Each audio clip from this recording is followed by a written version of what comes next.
¿Qué tal, mis estimados y mis estimadas? Sean todos ustedes bienvenidos a esta nueva clase. El día de hoy les tengo un tema muy interesante. Vamos a hablar de la etapa lítica y el proto-neolítico. Es un paréntesis lo que voy a decir ahorita, pero la verdad que cuando vea esta imagen de la portada no puedo evitar que más de alguno de nosotros nos vimos así durante los primeros meses de pandemia, ¿verdad? Pero bueno, eso es aparte. Punto y aparte, cierro paréntesis. Empezamos el tema del día de hoy. Recordemos que la clase pasada yo les señalaba que México comenzó a contar con presencia del Homo sapiens hace 35.000 años, desde hace 35.000 años, y América del Sur, al menos hasta la punta en la Patagonia, hace 12.700 años. Entonces, vimos que es al final del Pleistoceno, cuando ocurre la última era de hielo, y que es hace 40.000 años que comienza a poblarse América al cruzarse el estrecho de Bering. Pero estrictamente hablando, la historia de nuestro país o de lo que actualmente es el territorio de México comienza hace 35.000 años, cuando el Homo sapiens comienza a poblar el territorio mexicano, ¿verdad? Y esta etapa se conoce como la etapa lítica. Ahorita les voy a explicar por qué se llama así.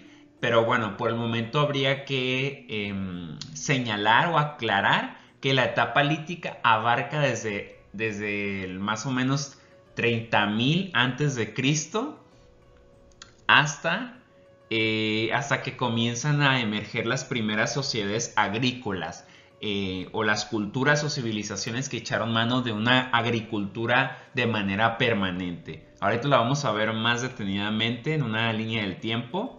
Pero les quería explicar primero por qué se llama etapa lítica. No sé cuántos de ustedes hayan llevado clases de etimología, a lo mejor en la secundaria, que la etimología es la que nos permite rastrear el origen de las palabras que usamos. Porque ya ven que el español, por ejemplo, es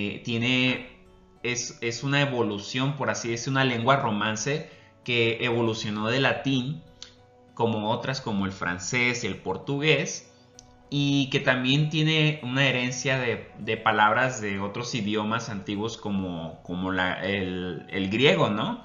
Entonces, en este caso, la palabra lítico viene de litos, que es la palabra griega que ahí tienen escrita en la diapositiva, y que en el griego quiere decir nada más y nada menos que piedra. O sea, la roca, pues aquí les pongo la roca para que no se les olvide. Entonces, en griego, el sufijo ico, siempre que ustedes escuchen una palabra que en español termine en ico, casi siempre proviene de griego. Y el sufijo ico quiere decir todo lo relacionado a. Entonces, en este caso, lítico quiere decir todo lo relacionado a. Y ahí recordemos que litos significa roca o piedra.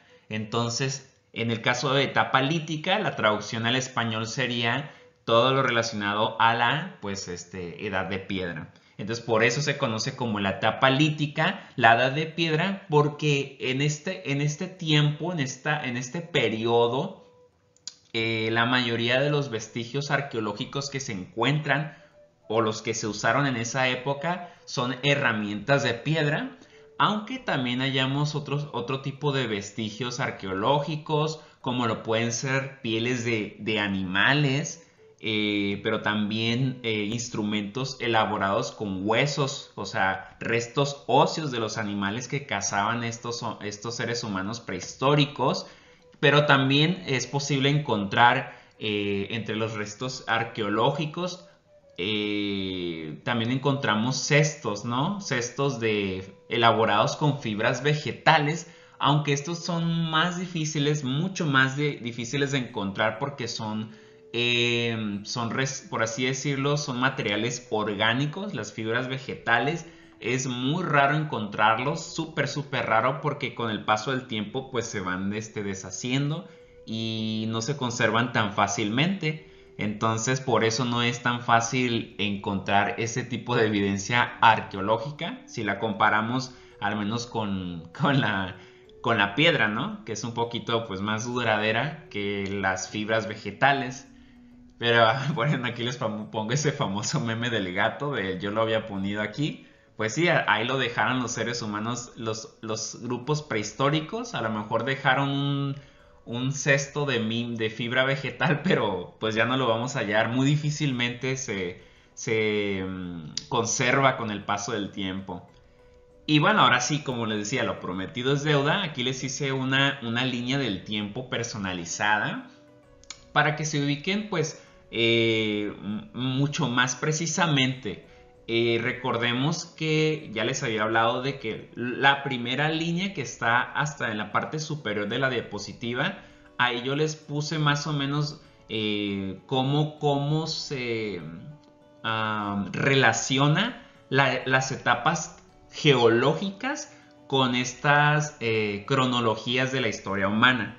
Entonces podríamos decir que las barritas de arriba, las barras superiores, el Pleistoceno y el Holoceno, recordemos que son las etapas geológicas de la Tierra, de la historia de la Tierra. Y ya dijimos que actualmente vivimos en el planeta Tierra, está experimentando o está ahorita experimentando o viviendo, por así decirlo, en el periodo del Holoceno.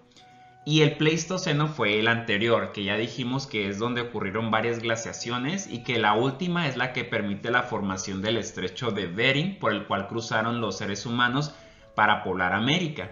Entonces, más o menos entre el Pleistoceno y el Holoceno es que se desarrolla también al mismo tiempo esta etapa de la prehistoria que se conoce como la edad de piedra, o ya dijimos la etapa lítica, porque pues la mayoría de los instrumentos son de piedra.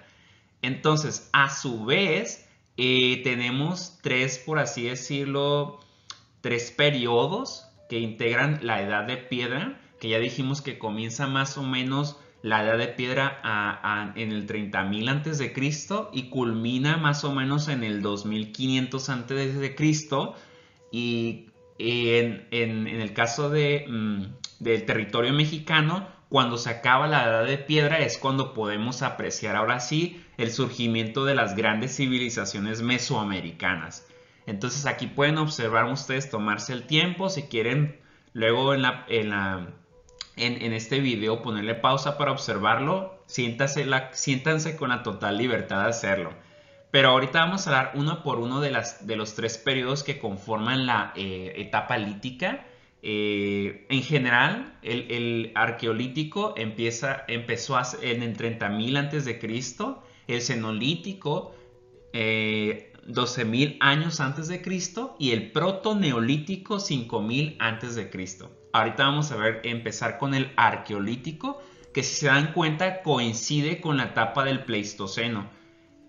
Ahorita vamos a ir viendo. Entonces, por eso tiene sentido que durante el Pleistoceno, pues parecía que había llegado el rey de la noche. Si han visto esta serie de Game of Thrones, pues sabrán a qué me refiero, ¿no? Ahora sí que el Winter is Coming, pues ahí sí que se cumplió esa profecía de Ned Stark, porque el planeta Tierra, ya dijimos que a finales del Pleistoceno experimentó la última era de hielo.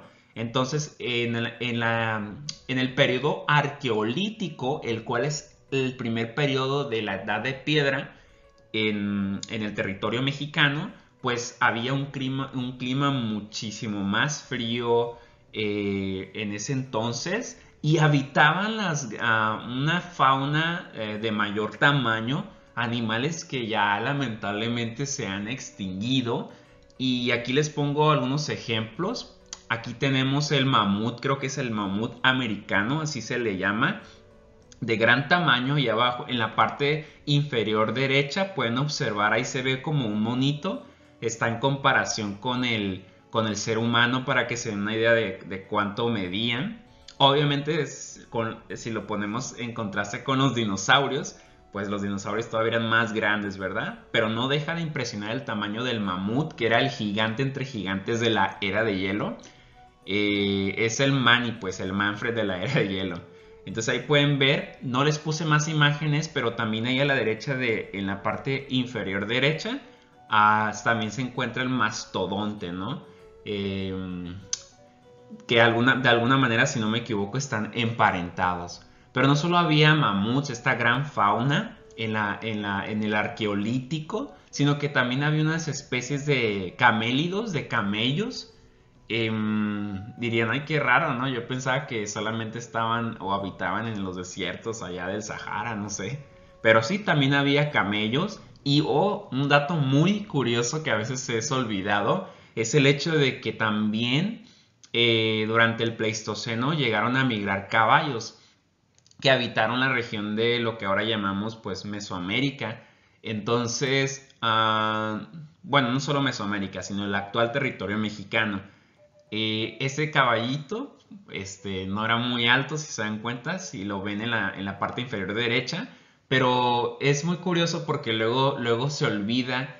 Se cree a veces que el caballo no pisó el continente americano hasta que lo trajeron los españoles, lo cual es mentira, ya que sí existieron algunas especies, no sé si es el término correcto, no lo recuerdo, pero algunos tipos de caballos ya habían habitado América, pero con el paso del tiempo se extinguieron. Entonces por eso no vimos aquí la domesticación del caballo, lamentablemente en estas latitudes, pero existieron. Entonces, qué interesante, ¿no? O sea, por si no lo sabían. Bueno, además de todo del clima frío, extremo, hostil del arqueolítico, pues lo que más caracterizó el arqueolítico es el uso generalizado de herramientas de pura piedra, hechas piedras. Prácticamente todo lo que se usaba eran las piedras y lo que se usaba era una técnica llamada la técnica de percusión, que consiste en golpear piedra contra piedra para poder darle cierto filo incipiente, todavía muy rudimentario, como pueden observar en estas piedras que les voy a mostrar a continuación. La mayoría las encontré en la mediateca del Instituto Nacional de Antropología e Historia. Tienen una colección digital que ustedes pueden consultar ahí fácilmente. Y estas piezas fueron encontradas, la mayoría de las que les voy a poner ahorita, en nada más y nada menos que en Baja California, y corresponden al periodo arqueolítico. Entonces observen cómo se ven estas piedras como muy rudimentarias, pero que tienen ciertos bordes filosos que han sido resultado de esta técnica de percusión, de chocar piedra contra piedra. Vean nada más, aquí tenemos más ejemplares también encontrados en la península baja californiana, que parecen muy insignificantes, pero demuestran que hubo actividad humana en el arqueolítico aquí en la península. ¿Y para qué se usaban estas piedritas? Pues ustedes dirán, bueno, pues ahora sí que servían para un propósito muy sencillo, para machacar, para tallar, para rayar, para cortar, etcétera, etcétera. Y aquí tenemos más ejemplares. Todos estos, o la mayoría que les estoy poniendo ahorita, fueron encontrados en nuestro estado, en Baja California o en Baja California Sur. Entonces aquí vemos una imagen que más o menos nos ilustra cómo era ese proceso, aunque creo yo que hay que tener cuidado con esta imagen. Yo diría que más bien la imagen número 2 es la que muestra como esa técnica que se usaba en el arqueolítico, ya que las otras imágenes las imágenes número 1, 4 y 3 que se muestran en esta misma imagen, en esta diapositiva, corresponden más al siguiente periodo, si no me equivoco. Entonces, pero la 2 sí ilustra mucho ese choque de piedra contra piedra que les permitía elaborar utensilios un poquito rudimentariamente filosos. Bueno, eso sería el primer periodo de la edad de piedra en la historia o prehistoria del territorio actual mexicano. Y el segundo periodo, perdón, de la etapa lítica o edad de piedra es el Cenolítico, el cual comenzó más o menos en el 12.000 antes de Cristo, y ahorita vamos a ver las características. Pues ya dijimos que en el Arqueolítico la mayoría de las herramientas eran muy rudimentarias, eran puras piedras que prácticamente se chocaban unas contra otras, que eran fáciles de conseguir y que les permitía simplemente hacer cosas muy sencillas como rayar, tallar y cortar, machacar. Pero aquí les puse este meme porque sintetiza la idea de cómo existió una transición importante entre el arqueolítico y el cenolítico. Esta imagen, este meme, esta parte del meme representaría el arqueolítico porque pues se usaban solo piedritas así muy rudimentarias, y en el siguiente periodo, que es el que estamos hablando ahorita, el cenolítico, ¿qué vamos a ver? Pues una mejoría en la tecnología de los grupos humanos establecidos en este territorio, en estas latitudes. ¿Por qué? Vean nada más en la imagen que les pongo a la derecha, son todos los instrumentos que ya aparecen o se descubren en esta etapa en este periodo de la Edad de Piedra. Ya no solo es posible encontrar en los vestigios arqueológicos estas piedras como la de arriba en la parte izquierda y la de abajo, esas piedras rudimentarias como del arqueolítico, se siguen usando todavía, pero ya no solamente emplean esa técnica de percusión de piedra contra piedra, sino que se van a perfeccionar las técnicas de tallado utilizando también otro tipo de materiales como madera, cuernos, ¿qué más? Huesos, punzones, que van a permitir a los grupos humanos elaborar cuerpos más filosos y más detallados, mucho más finos, y van a poder elaborar más clases de herramientas como lo que son, ahí ustedes pueden ver alguna que otra punta de proyectil, que son esas como que terminan en punta, como valga la redundancia, en forma de un triangulito filoso, que son puntas de proyectil. También vemos algunos que son como cuchillitos incipientes. También, ¿qué más podemos apreciar?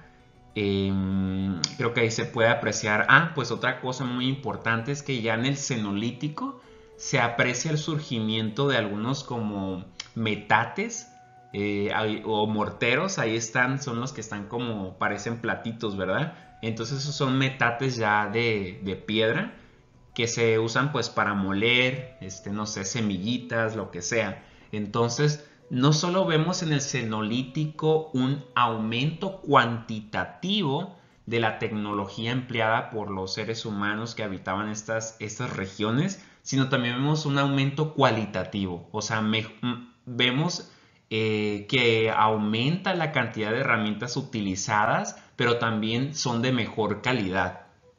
Entonces es una de las características del cenolítico, pero como yo sé que muchos de ustedes son visuales, les quise poner aquí un muy breve video de cómo más o menos funciona esto de la técnica de percusión y cómo, para que se den una idea y no se queden palabras nada más o una idea muy abstracta, quiero que vean cómo se tallan estas piedras, muchas de las cuales son de origen volcánico, como la obsidiana, que se empiezan a utilizar, ¿no? Son piedras en general y quiero que observen para que se puedan dar a ustedes una idea de cómo era la elaboración de estas herramientas, ¿ok? Lo voy a poner a continuación.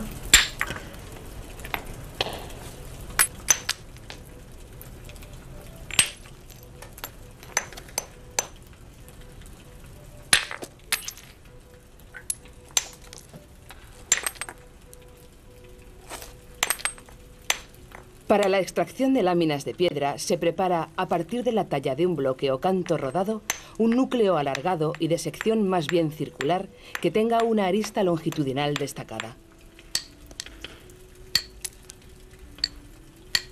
Eso es un punzón. Es necesario frotar con arenisca la superficie horizontal superior o plano de percusión para abrasionar la superficie de la arista sobre la que se va a impactar. El golpeo, seco y duro, se realiza con un percutor de asta, hueso o madera. Así obtenemos una primera lámina o lámina cresta, cuyo negativo deja en el núcleo dos aristas, que darán lugar a dos nuevas láminas. Nuevas aristas permitirán extraer nuevas láminas hasta que la reducción progresiva del tamaño del núcleo impida la extracción de hojas válidas. De este modo, es posible obtener de un solo bloque de piedra decenas de láminas, que una vez retocadas darán lugar a los distintos tipos de herramientas. En función de cómo retoquemos los distintos filos de una lámina, obtendremos un útil u otro. Si lo que se retoca es un extremo, formándose un filo alto y abrupto, obtendremos un raspador para rascar, por ejemplo, las pieles.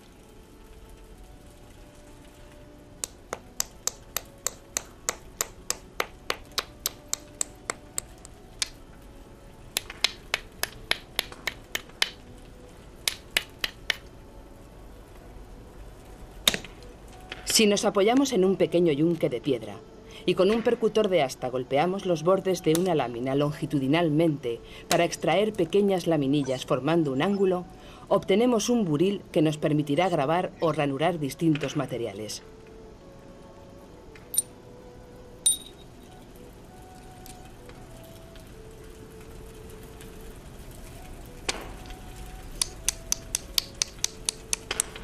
El retoque de un filo para embotarlo, al objeto de apretar con el dedo y cortar con el filo opuesto, convierte la lámina en un cuchillo.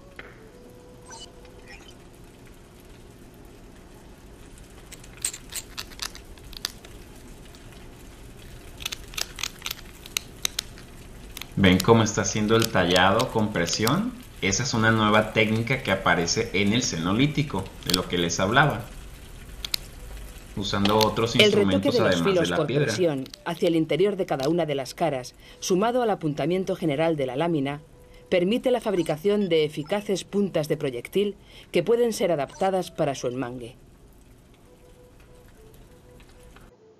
Y bueno, eso es en resumen, solo para que se den una idea. Y ahora sí que los antropólogos y arqueólogos señalan que el aumento de esta cantidad de herramientas o de tecnología y también este crecimiento cualitativo o desarrollo cualitativo de las mismas nos habla de un crecimiento demográfico pues significativo. Parece ser que en esta etapa ya empiezan a estos grupos nómadas en ocasiones se empiezan a reunir con otros grupos o clanes y en algunos casos parece que en este periodo, en el Cenolítico, llegaron a formar grupos más numerosos, se llegaron a estacionar en lugares donde había una prominente o abundante flora y fauna que les servía pues para consumir y sobrevivir, consumir alimentos y sobrevivir a un ambiente hostil. Y en ocasiones estos grupos nómadas se unían y formaban alianzas. Les pongo aquí un meme muy conocido, simio no mata simio. Formaban alianzas y hay evidencia que indica que incluso llegaron a formar hasta, en algún momento se llegaron a juntar clanes y formar grupos de hasta mil personas. Entonces, eso es en pocas palabras. Otra característica del Cenolítico es que en ese tiempo obviamente no existían jerarquías de poder, no existía por ejemplo un gobernante, todavía no vemos aquí una estratificación social, no vemos gobernantes ni señoríos, no hay transición del poder, no había que de un padre a un hijo se dejara el mando de un grupo, no, para nada, no hay jefes en este tiempo, sino que es una sociedad bastante igualitaria. Entonces ahora sí que nada de jefes de trabajo, nada de alguien que mande, por así decirlo, sino que simplemente todo el grupo organizado se lanzaba a sobrevivir, a cazar, a recolectar. Entonces eran sociedades pues muy igualitarias. Bueno, les pongo aquí otro meme de The Office, me encanta esa serie. Y por otro lado, no solo en el Cenolítico vemos sociedades igualitarias, sino que también otra cosa que no se aprecia en este periodo es la existencia de propiedad privada o acumulación de riquezas. Nada de eso existía. Yo sé que para nosotros es muy extraño, ¿verdad? Porque pues nosotros estamos muy acostumbrados a vivir ahora sí que con la propiedad privada. O sea, es como que pues esto es mío, esto es tuyo. No traspases estos, perdón, estos límites. No puedes entrar aquí a este espacio porque es mío. No puedes entrar a mi casa o a mi departamento porque es mío. Tienes que entrar con permiso y esta es mi comida. Esa es tu comida, este es mi carro, este no es tu carro. Pero en ese tiempo no, simplemente que el grupo era lo más importante y sobrevivir como grupo, como especie. Y si cazaban un mamut, pues es de todos, ahora sí que todos coman, ¿no? Entonces, así. Entonces tampoco existía acumulación de riquezas. Y en este tiempo, como yo les decía en la clase pasada, todo parece indicar que existía una división social del trabajo, una división por sexo del trabajo, mejor dicho. Las mujeres, aparentemente esa es la hipótesis más tradicional, o es una hipótesis que lleva décadas. De hecho, esa es la que maneja el libro de texto que tenemos nosotros, el Macmillan, que las mujeres se dedicaban sobre todo a recolectar semillas con los niños y a cuidar niños, mientras los hombres cazaban.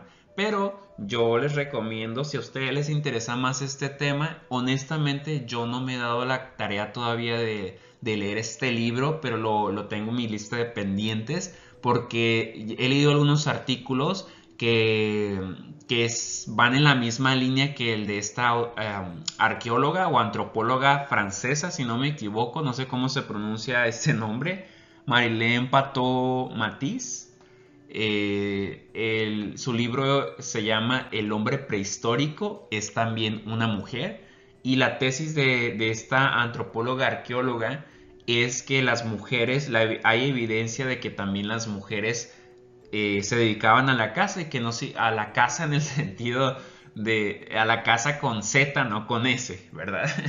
Entonces esa es la tesis en pocas palabras de esta autora. Yo no lo he leído, no lo he investigado, ni le he dedicado tiempo, pero se los comparto porque creo que a algunos de ustedes les podría interesar, como esta hipótesis o estas hipótesis que ya se han propuesto y que parecen tener ya respaldo científico, ¿no? Entonces, recordemos que el conocimiento científico cambia porque los investigadores con el paso del tiempo se hacen nuevas preguntas bajo una nueva perspectiva, y eso es lo fascinante de la historia. Pero yo no puedo decirles ahora sí que a ciencia cierta qué tan de acuerdo estoy o no con lo que propone la autora, porque además no es mi campo de experticia. Pero si es yo pienso que tiene mucho sentido, honestamente, que las mujeres también se hayan dedicado a la casa, las que pudieran.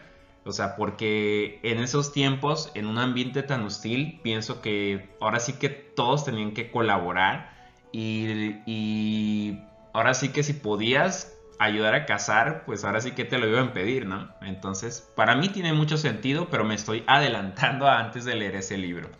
En fin, además en el Cenolítico, en algunas regiones del actual territorio mexicano, notamos que hubo grupos, sí, la mayoría eran grupos nómadas en este periodo del Cenolítico, pero también se han identificado los llamados grupos concheros, que eran más o menos seminómadas o semisedentarios.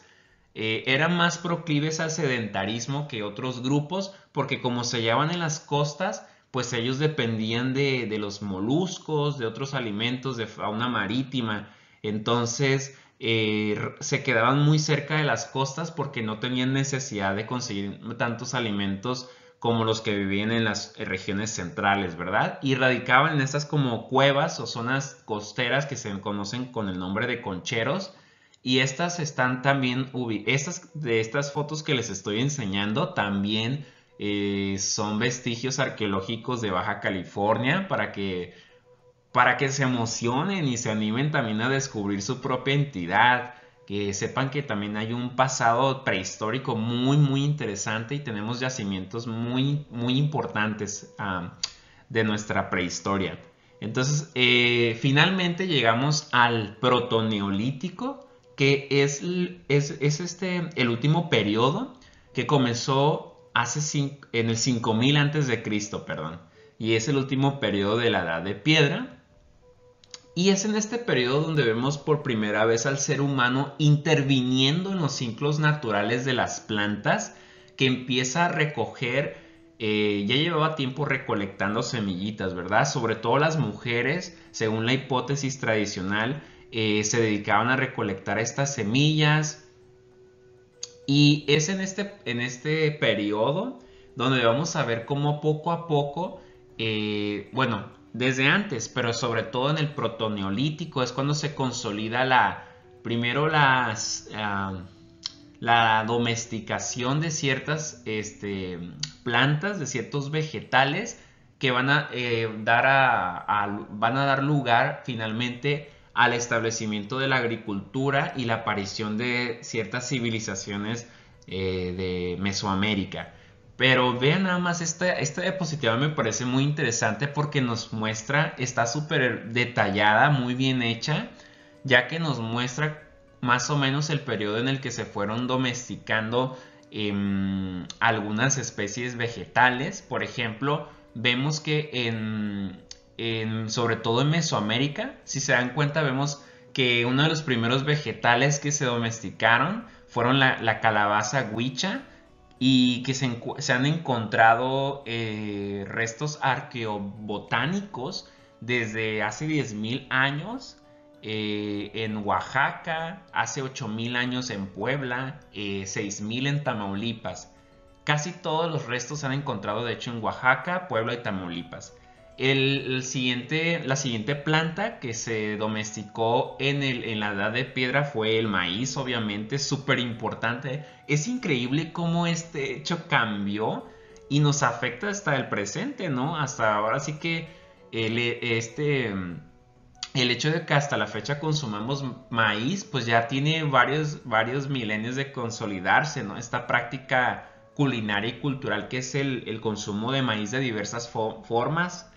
El maíz se domestica desde hace un poquito más de 8.000 años aparentemente, y hay restos arqueobotánicos que han sido encontrados, por ejemplo, en Guerrero, un poquito hace más de 8.000 años, en Tabasco más de 7.000, en Oaxaca más de 6.000, en Puebla más de 5.000 años atrás, y en Tamaulipas como poquito más de 4.000 años. Y también otros vegetales que fueron domesticados en la edad de piedra, pues fue el famoso el chile, claro, otro alimento que es tradicional en México, y se han encontrado restos de chile o de cultivo de chile en nuestro territorio en Puebla, que cuentan con más de 8.000 años de antigüedad, y otro más en Puebla en 6.000 años de antigüedad. Y así también podemos contar con otras especies vegetales como la calabaza pipiana,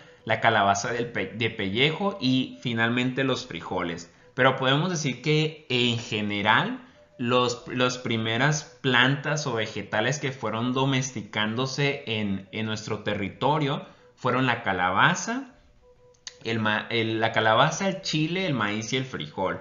Sobre todo varios tipos de calabaza, ¿verdad? Entonces, y que en las regiones donde se fueron domesticando sobre todo, aquí las vemos en un mapita más claramente, para que las ubiquen bien, en Tamaulipas, en Querétaro, en el Estado de México, en Puebla y en Oaxaca. Es ahí donde se han encontrado estos restos arqueobotánicos de estas plantitas de las que ya mencioné, que fueron las primeras en domesticarse poco a poco. Obviamente no fue de un día para otro, es un conocimiento acumulado durante milenios, pero que aunque se empezaron a domesticar desde casi 10.000 años antes de Cristo, es en el protoneolítico, no lo olvidemos, el protoneolítico que comenzó en el año 5.000 antes de Cristo, que ahí cuando se consolidó ya la domesticación de todas estas especies vegetales en varias partes de lo que se conoce como Mesoamérica. Entonces, comienza la intervención del ser humano en los ciclos naturales de las plantas. Al principio, la recolección se transformó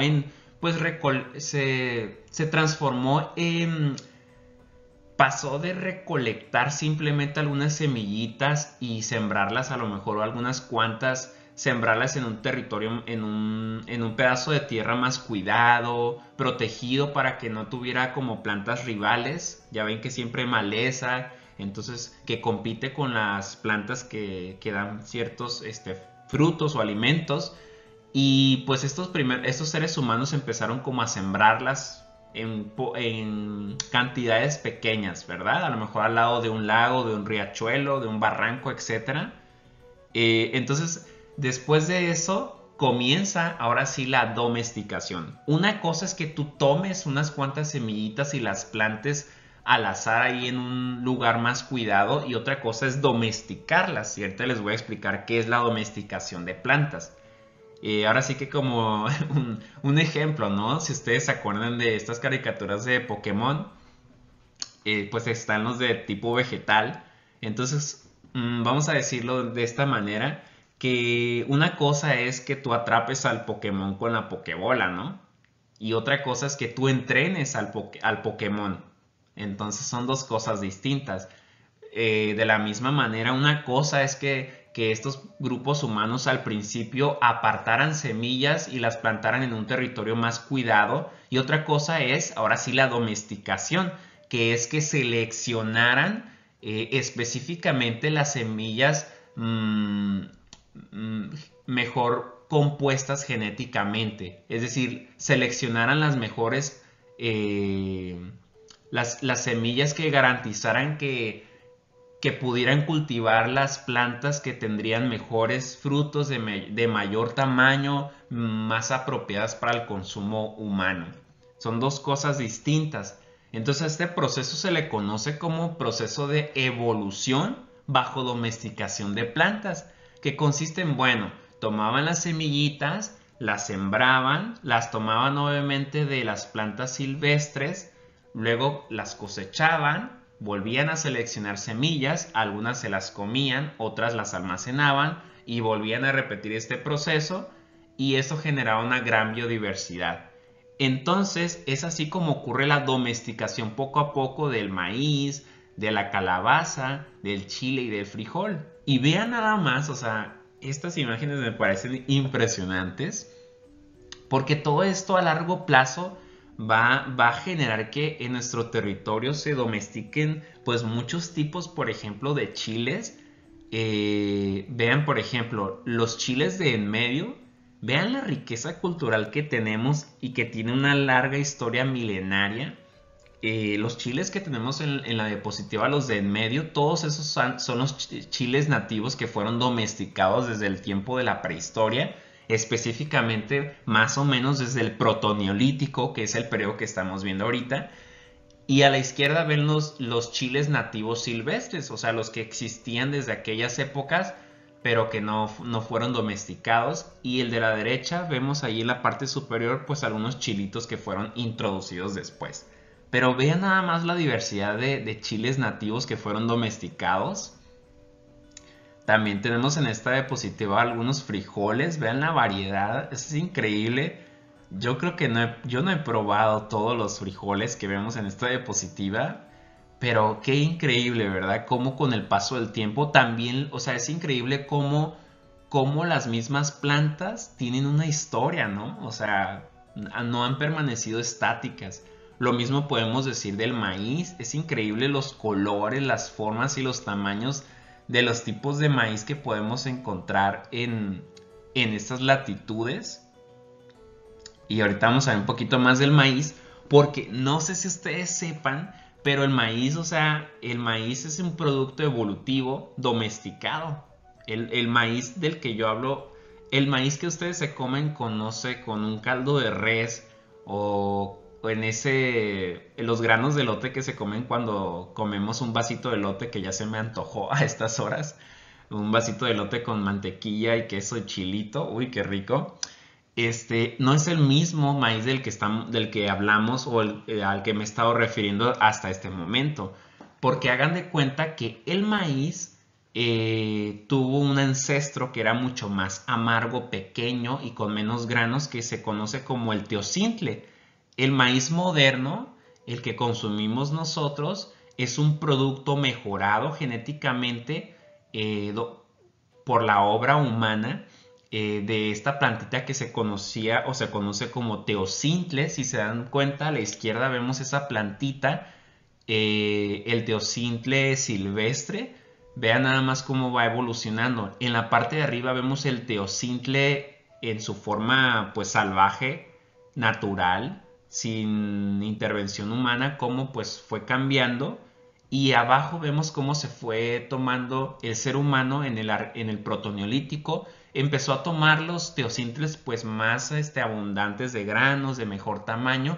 Y con el paso del tiempo ese teocintle se fue transformando, se fue domesticando, creciendo, ya que el ser humano seleccionaba los teocintles de mayor tamaño, los más dulces, de mejor sabor, con grano más abundante, hasta que finalmente obtuvimos el maíz moderno. O sea, qué interesante, ¿verdad? Como les digo, también las plantas tienen su historia. Aquí les pongo unas imágenes de los residuos arqueológicos del maíz. Este tiene una antigüedad, si no me equivoco, de más o menos 7.000 a 9.000 años. Este es si no me equivoco, se le llama como olote. Es la parte del corazón de la mazorca de maíz. Y fue encontrado, si no me equivoco, en Tehuacán, Puebla. Al igual que este también es como una transición intermedia entre el teocintle y el elote domesticado, el maíz domesticado o normal, y que tiene una fecha más o menos una antigüedad de 5.000 años, también ubicado en Puebla. Esta imagen corresponde a Sonora, de hecho fue encontrada accidentalmente, es uno de los vestigios de maíz cultivado en Sonora, más antiguos del noroeste de México. Y finalmente tenemos otro que, bueno, el de Sonora creo que tenía una antigüedad de 4.000 años, y esta que estamos viendo ahorita que es bastante largo, es un olote así se le llama, ya dijimos, al corazón, al huesito del maíz. Este fue encontrado en Nuevo León y tiene una antigüedad de 3.000 años. Entonces vean nada más, ya lleva una larga historia, y yo sé que este meme ya lo usé en la clase pasada, discúlpenme, pero creo que sintetiza bien la idea de que con la intervención humana algunas especies silvestres de vegetales fueron mejoradas y fueron preservadas, pero otras fueron desapareciendo porque pues sí, ya se fueron desapareciendo porque no se adaptaron bien al ambiente, no se les dio seguimiento. Pero hay una paradoja, ya que las plantas que el ser humano domesticó se mejoraron genéticamente por su intervención, volviéndose más con mejor sabor, mayor tamaño, pero se volvieron a su vez muy dependientes del ser humano. Tanto que ya estas especies domésticas no pueden sobrevivir sin la intervención humana. Es una paradoja, ¿no? Como les digo, una disculpa por reciclar este meme de la clase pasada, pero era perfecto para sintetizar o reflejar la idea de la domesticación de las plantas por parte del hombre, ¿no? El ser humano decidía cuál planta vivía y cuál planta moría, por así decirlo. Hasta cierto punto, ¿verdad?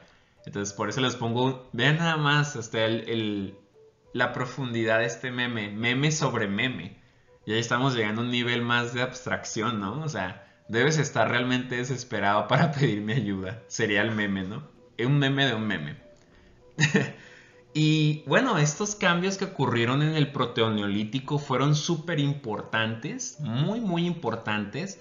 Yo sé que cuando ustedes, si yo les digo revolución, ¿qué será lo primero que se les viene a la cabeza? Estoy casi seguro de que ustedes van a pensar, no sé, en la Revolución Mexicana, la Revolución de Octubre, la Revolución Rusa, o la Revolución Francesa, ¿no? Pero la palabra revolución creo que no solo aplica para acontecimientos políticos, sino que aplica para procesos de larga duración, como ya veíamos con Fernand Braudel, ¿verdad? Y lo amerita en este caso hablar de una revolución agrícola, y por eso les puse esta imagen, se las edité y les puse ahí una imagen muy conocida, mala o erróneamente asociada con la Revolución Francesa del siglo XVIII. Cuando esta pintura, la original, ya la edité, pero la original hace referencia a la Revolución de 1830 en Francia. Pero bueno, es una imagen que se asocia a la Revolución Francesa. y yo les puse ahí las caras de vegetales de los que fueron domesticados en nuestro territorio, el chile, el maíz, la calabaza y el frijol, porque creo que es importante que reconozcamos la domesticación de las plantas y el surgimiento de la agricultura como una verdadera revolución en la historia de la humanidad. Aquí les pongo otro meme en el protoneolítico, porque ahí es donde ocurre la revolución agrícola. Y ahora sí con el meme de ahí viene, es aquí donde surge esta gran revolución. Y fue una revolución porque fue la agricultura,